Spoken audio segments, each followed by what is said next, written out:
But first of all, Mr. Chairman, let me express the frustration I have about this whole issue. We conflate everything into one thing and never start talking specifically about the elements that we have to address. We've got a drug problem with fentanyl. That's separate from immigration, but some of it comes in on the border. And that's a serious conversation, in my view, that deserves its own focus.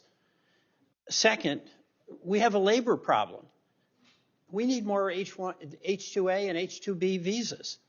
And I believe that could be dealt with and addressed separately to try to meet the needs that many of our employers have, and also to get some more control and management on the border.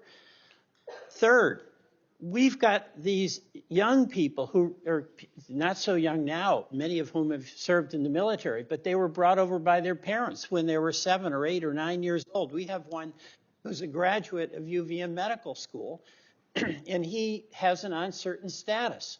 And the only country he's ever really known is the United States, and he's a big contributor. We should be dealing with the Dreamers separately. And then fourth, we've got an incredible challenge at the southern border and an emerging challenge at the northern border.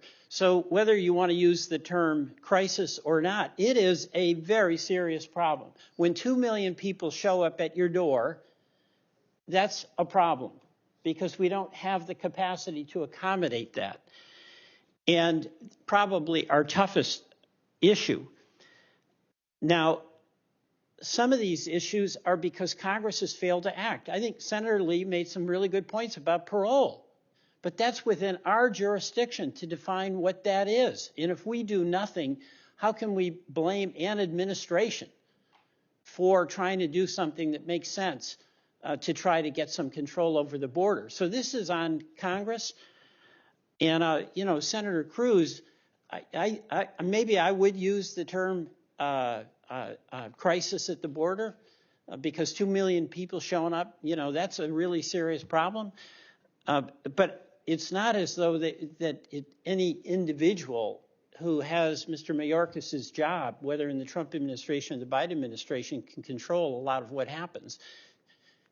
And the thing that we're not acknowledging here is that if you have 2 million people showing up because of various factors that make them so desperate that they'll even come with their children, a war in Ukraine, a rogue rebel group showing up in Sierra Leone, chopping off hands of 16-year-old kids who then apply for refugee status, or failed states in Cuba, in Venezuela, in Nicaragua, and people being so desperate they're willing to risk walking through the Darien Gap. I mean, Secretary Mayorkas can't handle that. And you can't stop those factors. You have nothing to do with them. You've got to deal with the consequences of them. And my view is that each one of these elements that I've described has an urgency of its own and requires focused attention, including some of these legal questions that Senator Cruz you've raised and Senator Lee has raised.